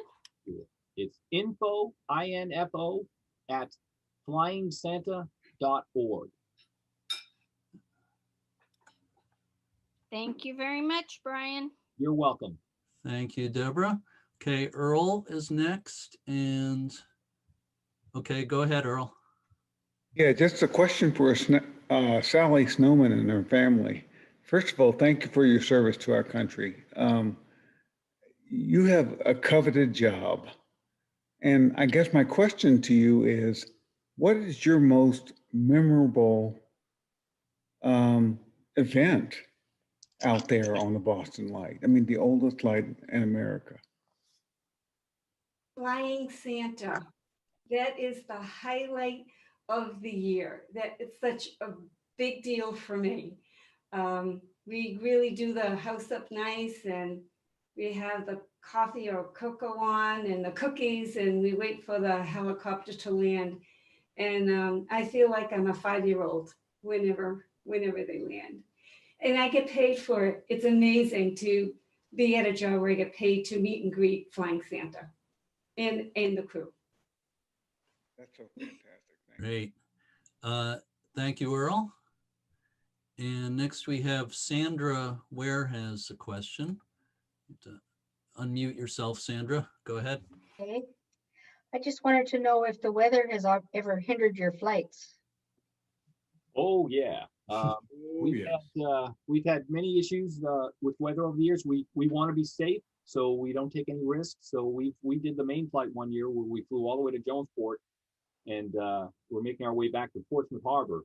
And about halfway through the flight, the pilots told us that the weather was closing in, and the safest thing to do would be to park the helicopter and rent a car and just drive the rest of the way back to Portsmouth and come back another day. But we have postponements. Like I said, it were 2 years in a row that we had to do the Connecticut, York, Rhode Island flight 2 days after Christmas. The kids were still excited, but at that point, the parents were like, Christmas is over. But we still went, and the kids enjoyed it. But yeah, weather's, it could be 50 degrees, but you've got a lot of rain and low clouds, and helicopters don't do well in that. So we always want to be safe, and we're relying on our pilots, and they'll let us know, hey, we'd love to get you up, but it's just not safe to do it, and we'll just do it another day. So we never cancel, we always postpone. So the kids will get their presents one way or another. Weather's definitely a major factor. So thank you, Sandra. And next, Roderick has a question. Hi, good evening to all. Again, thank you all. This was a great presentation. Question is, how far down south on the East Coast do your flights go? And have you ever come down towards the old Cape Henry or New Cape Henry lights? No, in the 30 years I've been doing it, we've gone as far south as Jones Beach, New York on Long Island, and that's the limit. So again, it's time, it's weather, and it's also financial. Yeah, so we always say, we fly from Jonesport, Maine at the northern end to Jones Beach, New York at the southern end. Great, and thank you. And have you ever thought of maybe like a branch being started in like another state? If someone could ramp up with what you do and have a branch like further down the East Coast to service other lighthouses along the coast. I don't know if anyone would be crazy enough to duplicate what I'm doing up here. So if you find someone, let me know. Roger that. Again, thank you all very much, and happy Thanksgiving to everyone. Thank you, Roderick. Same to you. Bonnie has a question. Hi, I actually have 3 questions. The first one is, did the kids ever wonder why Santa came then as opposed to Christmas Eve? My second question is, how do you choose the gifts? And my third question is, did Dolly ever wonder about her dad being Santa? Like, did she like put 2 and 2 together and kind of like, on that one? Dolly, you want to take that one? Sure, I can take that. This was the flying Santa versus Santa Claus. It was just different. And it was a special thing for the lighthouse keepers. And I never questioned it. And it was just the way things were. So you knew it was your dad while you were flying with him, obviously. Right. You knew he wasn't the real Santa. Right. And I know that sometimes when he would land, people would want him to have whiskers. And sometimes they wouldn't. And one time when he was flying, his whiskers went out the window and he had to land somewhere where they wanted whiskers. And my mother had to drive somewhere to try and find whiskers while Santa was in the plane. It was not a good year for that one. So he just never had whiskers after that. But you can see when he opened the window, everything went out. He had to be very careful with a hat.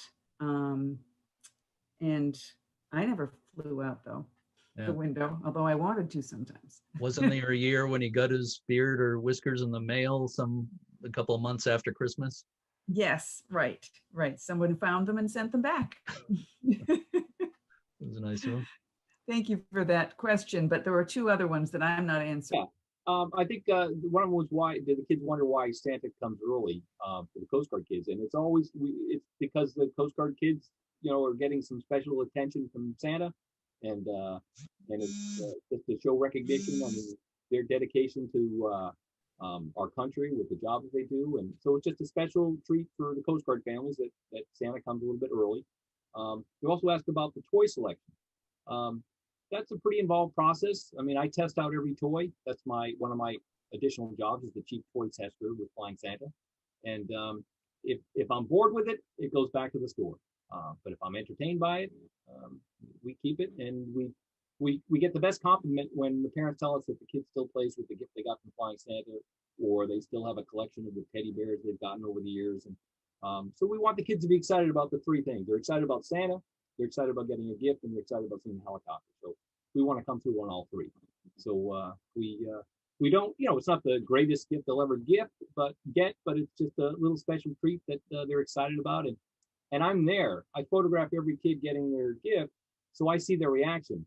So it's one of those things where a few years early on, I saw the disappointment on the faces of some of the kids, and it's like, I don't want to see that again. So we do our best to make sure that what we give them is something they enjoy, and we've been pretty successful. Okay, so I think we move to the So next. I just want to say we need to give Brian another round of applause for that statement, that he checks all that out and is All the there toys. with every kid with all the toys. He checks out all the That toys. is so amazing. That is so amazing. Even on screen. Andy, also make sure that there's batteries for every toy that What is light? in there. Around my picture. Pretty darn important. Not muted. We order about 2,000 batteries every year. So we've got a good selection of 9 volts, AAAs, AA's. But yeah, we don't want the kids to get their gift and then have to wait for batteries. So we have a special team that opens up all the toys and inserts a bag of batteries and then reseals it and then we wrap it. So it's a complete process. Todd has a question. Go ahead, Todd. You can unmute yourself. Well, thank you very much. It's great to, Jeremy, Brian, Dolly, great presentation today. If you look at my profile picture, that is actually me with Santa on Boston Light. And hi, Sally. Hi, Jay. This picture was taken in December 10th, 2010. So my question is, who was Santa that year? That's Dave Waldrop. I was gonna say it has to be Dave Waldrop. Yeah. Nice. That's one of our retired Santas. I got it. I took a bunch of photographs that day. So if you're interested in taking any, putting them in your archives, just let me know. Sure. Absolutely. Yeah. No, we've got an archive online of photos going back to 1929 and videos. So yeah, we're always interested in adding to the archive. Great presentation tonight. Thank you very much. Thank you, Todd. Okay, Trevor has a question. Hi.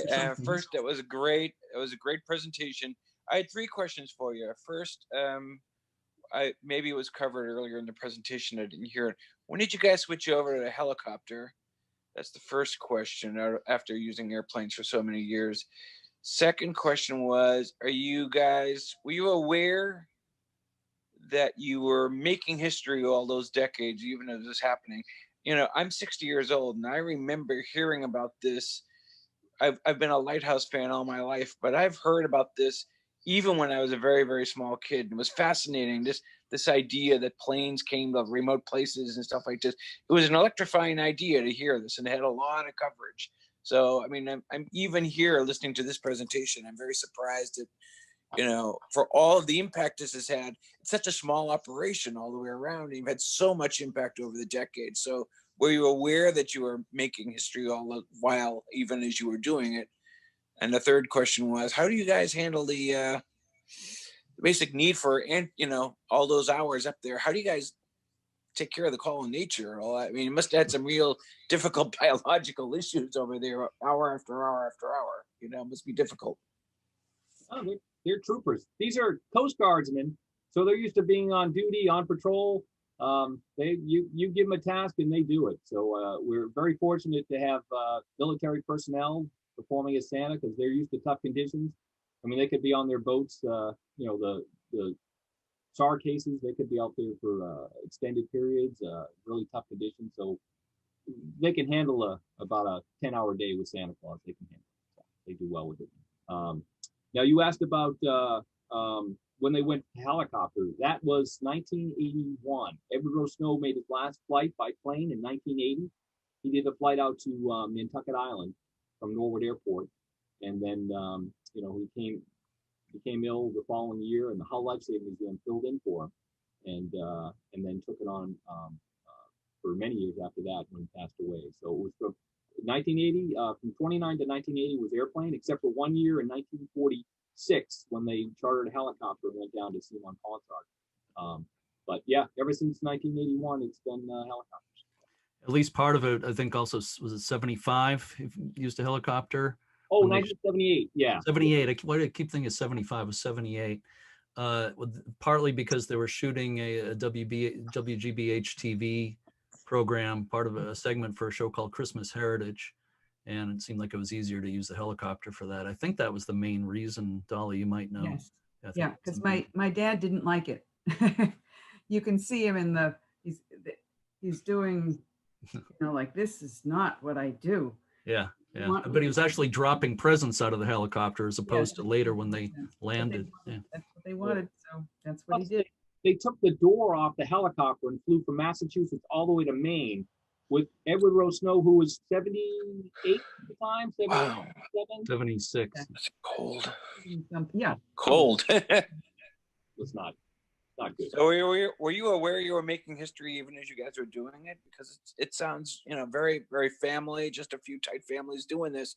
And yet, I've known about this for many decades, and I knew it was old even when I was hearing about it. We're It's fairly legendary. close to this. We're fairly close to the same age, Trevor, and I remember growing up, and every year in the Boston. I grew up near Boston, and the Boston So did TV I. stations. There'd always be a little story on the Flying Santa that year. But I also knew even as a kid, I had a vague sense that it was much larger than just New England. People followed this all over the world. It was an idea that captured the hearts of people. And it's like the way they are now with NORAD Santa. The idea back then, we didn't have NORAD Santa back then, but people knew that there was a place in the world where people were dropping, where Santa was visiting lighthouses by planes. And newspapers would cover this thing, and they knew it was happening. It was like, oh, this happens in New England. And that was many, many decades ago, before internet, before popular media and all that type of thing. So you were making a big impact then. I was just wondering if people were aware of it at the time. We've done extensive research with newspapers, magazines going back to the 1920s, and it was amazing. This was across the country. Every year, Flying Santa would get coverage, and then there was coverage in Germany and England. So it was something that was very well promoted, and it would get front page photos. Mr. Snow was a very good photographer, and he'd bring good photographers with him, and they get some really neat shots. You've seen some of them tonight with the plane in front of Boston Light, and it was amazing. I mean, I've got hundreds and hundreds of articles from the 1920s, 30s, 40s, 50s, up to the 60s stuff. Nowadays, it's tough to get coverage. We've been told the story's been done to death, and there's not as much interest. So it's fewer articles. I mean, you'll get every few years there'll be someone that'll get some interest, and we'll get some coverage. You might see people with more interest because of COVID this year and people being locked in. People need a feel-good story this year. They really do. So yeah. But another thing is, we like to be under the radar. Sometimes you don't want too much attention. When you're landing in backyards and things like that, you don't always want a lot of. We do everything safe and nothing against any rules, but sometimes it's nice to be quiet and do your thing and stay under the radar. But yeah, it's been an interesting run over the years with how much coverage it gets. And the interest that you said across the country. So yeah. Well, so thanks for answering the questions. This was a great presentation. Thank you so much, Trevor. Thank you for your good questions. Thanks. So it's coming up on 9 o'clock. We got 3 more people with questions right now. How about we take those and then close up shop? So everybody, if you have your hand raised already, we'll take your questions, but we'll ask that we cut it off there. So the next is Mike. Has a question. Mike, if you want, go ahead. It's not a question, it's just an observation for anybody that wants to help at Christmas time. Many different Coast Guard bases do holiday somethings to help people, either the kids of people in the Coast Guard. The base here in Seattle does a fairly large thing where they put together packages for homeless and street kids. And one of the people I know concentrates on teenagers. And a couple of years ago, her and her group, I believe, got 700 and some packages out to teenagers that were living on the streets. So if you want to help, I mean, there's no flying Santa Claus with it. They load it all in a truck and go driving around town, I think. But that's another way that people can help. So anyway, that's all. Thank you. Okay. Thank you, Mike. Jerry, you have a question or comment? Can unmute yourself and go ahead. No? Yeah, go ahead, Jerry. Jerry Daniels. Oh, I think you're muted now. Go ahead and unmute yourself. You need to unmute yourself, Jerry. Push the lower left, the mic icon, just click it. Okay. There you go. Here we go. All right. Greetings from northern Minnesota. I'm an 82-year-old lighthouse lover that's photographed over 7 lighthouses in the U.S., Canada, And my question is 700. 700 and climbed in over 100, and I hope to do more. I would like to know of a great book that would illustrate and chronicleize the flying Santas from day one to the current. That also has some of the postcards that, who was it? Dolly had written about. Could you recommend a book? We're working on it. We're working on it. You're working on it. Okay. All right. Well, thank you very much. And a wonderful program. I've really enjoyed it. Keep it up. Thank you. Thank you so much, Jerry. Very much appreciated. And Earl, again, will be our last. If you have a question or comment, Earl, you can go ahead. Yeah, a question for Dolly. First of all, you're remarkable. This has been a great presentation. You mentioned your early days of the flights where they were like confining and constricting and all that. What are your highlights? What made you get back on that plane, that helicopter, et cetera? Well, from the plane, you could see the people and their excitement, and then often during the summer we'd go visit the lighthouses by boat, and the people would talk about how wonderful this flying Santa was, and being able to go out to the lighthouses again, and actually physically go there was just wonderful, because as you know, lighthouses are kind of special. As being an elf with the flying Santa helicopter, that's just remarkable, because you get to see Santa work his magic with the children. Every Santa that I've ever been with would always say, Joey, you need to work a little bit harder in school, but you've done really well this year. But be nice to your family, and I mean, just really nice things that Santa would do. So it's just such a feel-good thing. And I've been good, by the way, Santa, if you're wondering. Thank Santa's you. listening. I see him. He's I listening. see him too. I Sees just want everything. to know where Santa got the monkey in the background. That's a monkey on the. Oh yeah, these are a few of the toys. I don't remember a monkey. I don't remember a monkey either. Has there been a flying Santa monkey? Sometimes there's special toys. I So, see. yeah, not everything gets released to the general public. Santa gets the special toys. He deserved them. It was tough to control the monkeys in the helicopter, so we couldn't master. Yeah, the monkeys would have been a problem. Yeah, more fun than a helicopter full of monkeys. Right. So I think we should. We could talk all night, obviously, and maybe people would like to. Maybe we'll do it again sometime. I'm sure we will. But at this point, I think we're gonna close up shop. But I want to thank, of course, Jeff, Brian, Sally, Bob, Dolly, John, Dave, and last but not least, Santa, and Bill the Third, also, of course. Thank you all for being with us tonight. Brian, you want to add something? Yeah, Nancy Adams just made a point on the messaging that just let people know that we are a 501c3 nonprofit organization, so all contributions are tax deductible. And Nancy is a very generous donor this year. She's been a big help in supporting us. We weren't able to do the cruise, and she stepped up and was just outstanding with her generosity. So we very much appreciate Nancy's contribution. And John Rooney, they've been supporters for years down in Situate, and we appreciate them.